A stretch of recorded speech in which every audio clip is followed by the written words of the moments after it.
Bonjour à toutes, bonjour à tous. C'est une joie d'être parmi vous ce soir pour introduire ce forum. Je tiens à remercier Marine Champion, je ne sais pas où elle est, voilà qui est là, et Patrick Dumière pour cette initiative ô combien importante. Donc on est aujourd'hui réunis ici car on est entouré de nombreuses incertitudes et des enjeux très saillants pour les entreprises.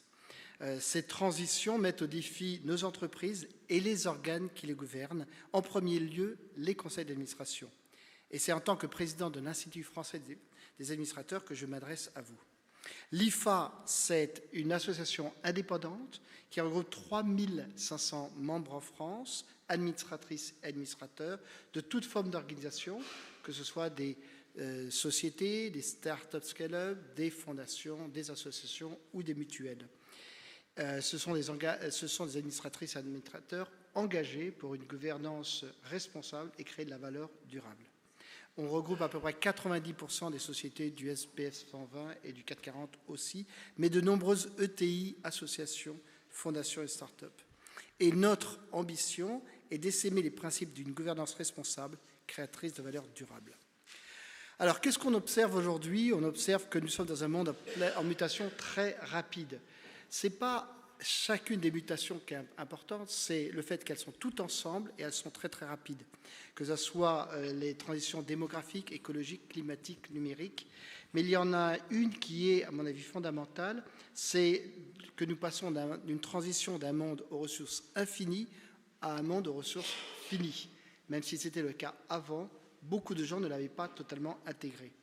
Aux risques inhérents de l'entreprise, des différentes entreprises, les risques ressurgissent, tels que les risques diplomatiques, les risques religieux et autres pandémies. Et pour certains, on est déjà passé d'une économie de paix, où les négociations entre États ou entreprises se font sous des rapports de force, à une économie de guerre, où les négociations se font sur un rapport de dépendance. Et c'est ça les enjeux du conseil d'administration. Alors, du côté des entreprises, si jamais on regarde les entreprises, grâce à la révolution industrielle, l'entreprise a créé énormément de valeur avec des gains de productivité et de la taille. Et cette valeur a été partagée comme on le soulevait tout à l'heure. Toutefois, depuis quelques années, d'autres aspérités sont venues sur nos citoyens, employés et électeurs. Une étude de l'IFOP de 2023 dit qu'aujourd'hui, seulement 21% des Français considèrent le travail comme très important, contre 60% il y a seulement 30 ans. 30 ans, c'est une génération et demie. De même, 44% des Français appellent à une réforme en profondeur du capitalisme. Ils ne sont que 22% en Allemagne, 23% au Royaume-Uni et 28% en Italie. Le travail hybride, en étant au travail comme chez soi, et les nouvelles aspirations des jeunes, a aussi mis au défi tous les modèles de management classiques que l'on avait. Enfin, malgré le fait que les entreprises ont en gros une impression assez favorable, 74% des Français font confiance à leur entreprise, une majorité de Français ne fait pas confiance aux entreprises pour être à la hauteur des principaux enjeux que sont le partage de la valeur, 67%, la transition écologique, 61%, le dialogue social avec les syndicats de salariés, 59%, et l'amélioration des conditions de travail, 52%. Donc, les entreprises ont un énorme défi à relever. Du côté sociétal, notre démocratie est en fatigue. 64% des Français pensent que la démocratie actuelle est dysfonctionnelle. C'est 7 points de plus que la même étude il y a un an. Et une étude OpinionWay de février nous montre que seulement 26% des Français ont confiance dans le gouvernement, 28% en l'Assemblée nationale, 30% dans le président de la République et 35% dans les institutions européennes. Alors, face à ce défi, que fait le monde politique? Il s'agite, il multiplie les interventions par voie réglementaire ou législative, que ce soit la loi Pacte, la loi Rixin, la taxonomie européenne, CSRD, pour n'en citer que certaines. Mais cela ne suffit pas.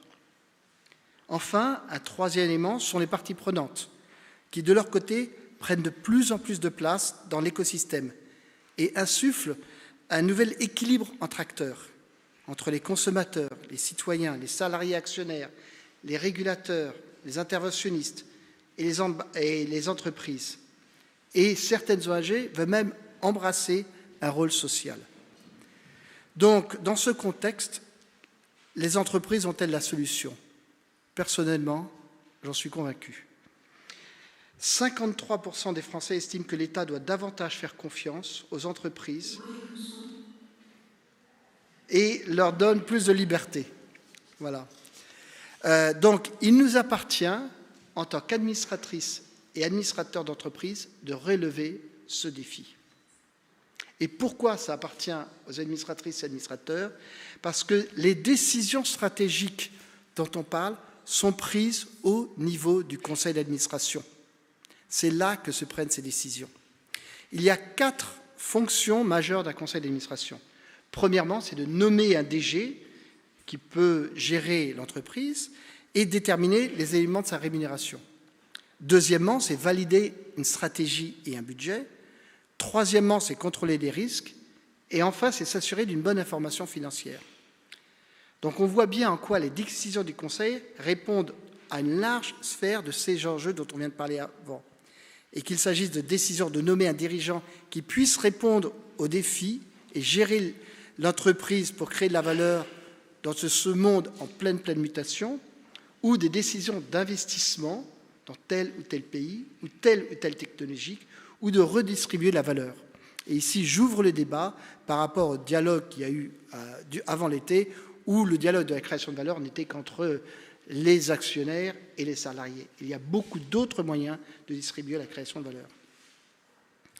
Alors, pour vous donner quelques exemples concrets sur ce sujet, je voudrais citer ici le rapport que l'IFA a fait sur la RSE et la durabilité des entreprises. Ce rapport était présidé par Madame Idrac et le rapporteur était Patrick Dumière, qui disait déjà en 2017 « Le conseil d'administration est appelé à se saisir de la maîtrise des enjeux de responsabilité au sens large, de son impact sur la valeur globale financière et extra-financière de l'entreprise, et à prendre acte des avis des parties prenantes pour apprécier la durabilité réelle du projet et en rendre compte dans son information publique. » Ceci n'est pas nouveau, ça a 6 ans.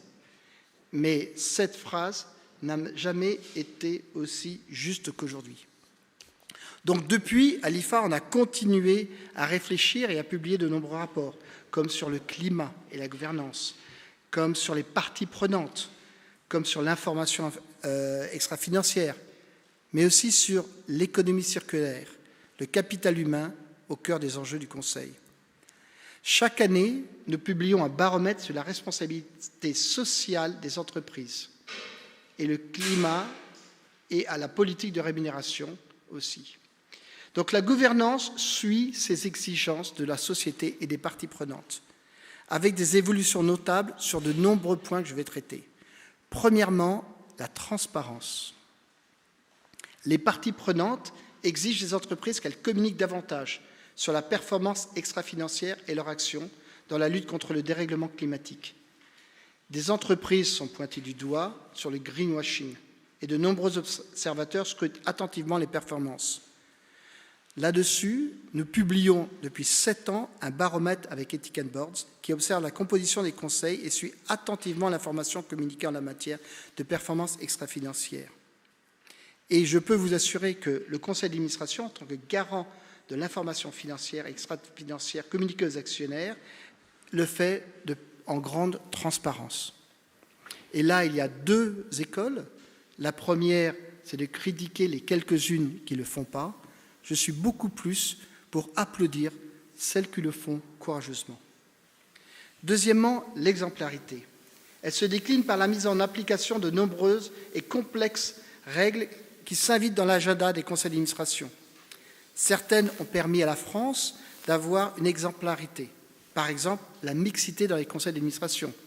La France, qui était en retard en 2019, a fait passer la loi Copé-Zimmermann et aujourd'hui, la France est le premier pays en termes de mixité parmi ses pairs, avec 46% de femmes dans les conseils d'administration.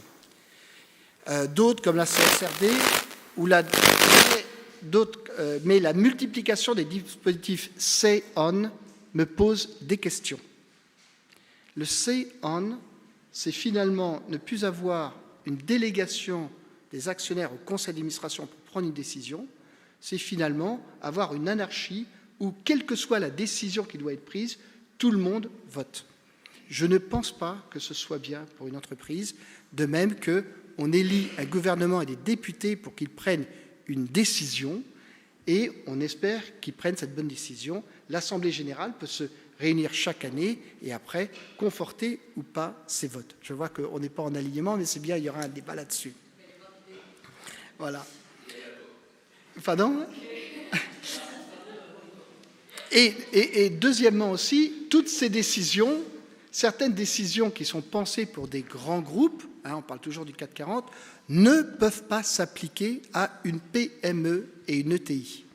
Et je vous rappelle que le tissu économique du pays, ce sont des ETI et des PME. Certaines lois, comme la loi Pacte, ont donné lieu à la création de statuts spécifiques, à l'image de la société à mission. Je m'en réjouis. Ce sont d'excellents leviers en matière de RSE, mais ceux-là ne sont pas adoptés par toutes les entreprises. Chaque entreprise va adopter un statut qui lui est propre, et c'est bien. Toutes les entreprises ne sont pas là pour être des sociétés à mission, et c'est bien. Il appartient donc au conseil d'administration, avec ses actionnaires, de décider si jamais il va passer ou pas en société à mission ou rester dans une société comme elle est aujourd'hui. Les entreprises subissent également une pression accrue sur les dirigeants et les conseils épinglés et qui sont pointés du doigt. L'exemplarité individuelle et collective est de mise, tout particulièrement pour les conseils d'administration, au vu de l'importance des travaux qu'ils y ont à conduire. Troisièmement, le partage de la valeur dont j'ai parlé. Nous pensons à l'IFA que le début de la juste rémunération du capital est un sujet de conseil et que le partage de la valeur dépasse le simple cadre de la rémunération et de la participation. Le partage de la valeur réside dans des choix stratégiques qui sont décidés au sein du conseil, comme le choix de la politique de sous-traitance, par exemple, le choix d'investissement, qu'on investisse en France, en Turquie ou en Chine, mais aussi des politiques de formation ou de soutien des initiatives alignées avec la raison d'être de l'entreprise. L'IFA, d'ailleurs, a publié une note sur les 7 éléments du partage de la création de valeur. Enfin, l'activisme. L'activisme actionnarial qui se développe et s'invite aux assemblées générales. Nous avons là-dessus, l'IFA a aussi travaillé là-dessus. C'est un phénomène plus global et aussi sociétal. Chacun pense que parce qu'il a une voix, il peut faire passer son opinion propre sur l'ensemble des entreprises au-dessus des millions ou des milliards d'autres voix qu'il y a. Donc là-dessus, j'appelle aussi un peu de sens. Oui, lors de l'Assemblée générale, oui, tout porteur d'action a le droit d'exprimer son opinion, et c'est bien. Mais il y a des votes qui sont là et qui requièrent des majorités. En 2023, Saliens recense plus de 120 résolutions actionnariales dans le monde, dont 33% concernaient le climat. Aucune d'entre elles n'a été adoptée. Donc peut-être que le processus n'est pas tout à fait abouti. En revanche, ce qu'on peut voir, c'est que ces résolutions actionnariales ont obtenu en moyenne 24% des votes contre seulement 4% l'an dernier. Donc c'est là où on voit quand même un changement dans la manière dont les assemblées générales voient les propositions qui sont mises par certains actionnaires. Donc comme on le voit, la réponse qui puisse apporter une solution à ces enjeux très complexes, c'est la bonne gouvernance d'entreprise. Nous nous y engageons. Et c'est pour ça que l'IFA demande de regarder de près quelques éléments. Premièrement, la composition des conseils et l'enjeu de la diversité. Ce n'est pas seulement la mixité, c'est aussi la compétence et l'expérience.